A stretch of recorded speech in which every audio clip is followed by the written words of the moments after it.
Hola a todos.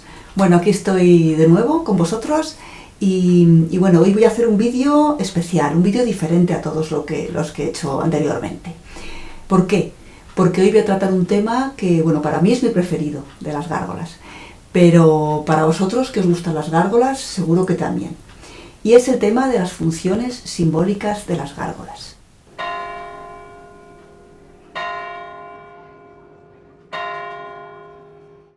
Ya hemos visto la función utilitaria, la función práctica de la gárgola, que es servir de canalón de desagüe en los edificios.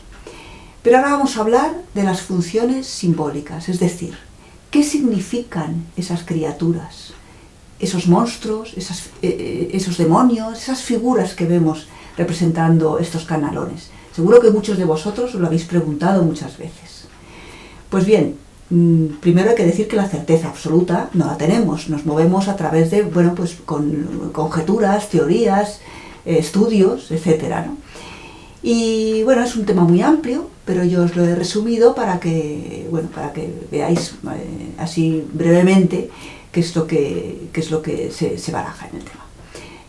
Digamos que a las gárgolas se les atribuyen tres funciones simbólicas.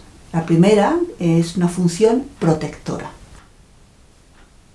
Yo creo que ya la hemos visto en algún vídeo anterior. Y bueno, se dice que estas imágenes protegen los edificios.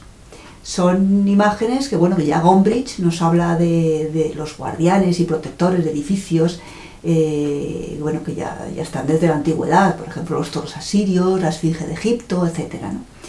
Y bueno, pues que estas figuras son protectores a modo de talismán. La segunda función es una función que se da sobre todo, por supuesto, en catedrales e iglesias, y es una función intimidatoria.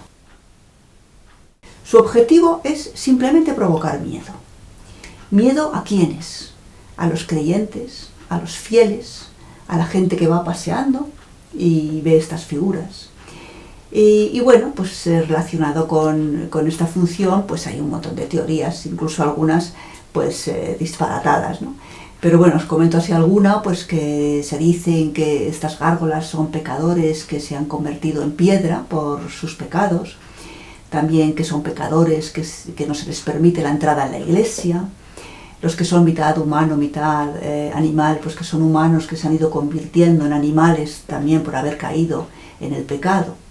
También se dice que las iglesias utilizaban estas imágenes para animar a los transeúntes y que entrasen en las iglesias.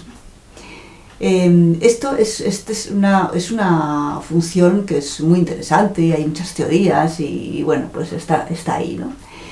Y luego, pues la tercera función es la función ornamental, simplemente decorativa. Estas imágenes, estas figuras, están decorando el edificio, decoran los canalones y decoran, por tanto, también el edificio. Esta función última, ornamental, está relacionada con la idea también de Gombrich, que dice que la gárgola, como arte marginal que es una drôlerie, que también es arte marginal. Las drôleries son las imágenes que están decorando los márgenes de los manuscritos medievales. Y son imágenes transgresoras, obscenas, con monstruos, etc. Todo lo referente al arte profano y marginal. Y bueno, pues él nos dice que la gárgola también es una drôlerie y que está decorando pues también pues el templo, ¿no? El edificio. ¿Con qué se decorarían estas gárgolas? Pues bueno, pues para decorar pues serían con todo lo referente al imaginario de la época en que se esculpen las gárgolas. En la Edad Media pues sería todo el imaginario medieval, bueno, pues referente a todos estos factores sociales y morales y religiosos, pues el miedo a la muerte, el demonio, las brujas, los bestiarios, animales mitológicos, vicios y virtudes, etc. Y bueno, pues como digo, serían imágenes que están ornamentando y decorando los edificios. Y bueno, pues estas son, así brevemente, las funciones simbólicas de las gárgolas. Sí tengo que comentaros que yo en todos los años que llevo estudiando las gárgolas, no he encontrado una justificación con la idea de que nada que justifique que estas imágenes, estas figuras tengan un significado esotérico, que hay mucha gente que le gusta hablar del tema y aparecen por internet pues muchas teorías, ¿no? Pero bueno, yo como historiadora del arte pues realmente no he encontrado de momento ninguna justificación de ese tipo.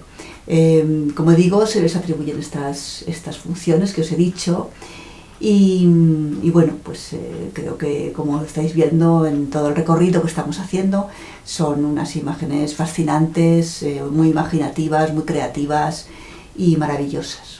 Así que bueno, pues seguiremos hablando de gárgolas.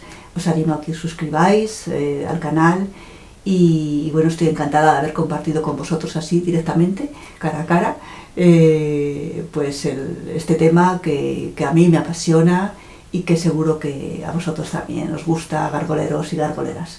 Así que bueno, pues hasta pronto.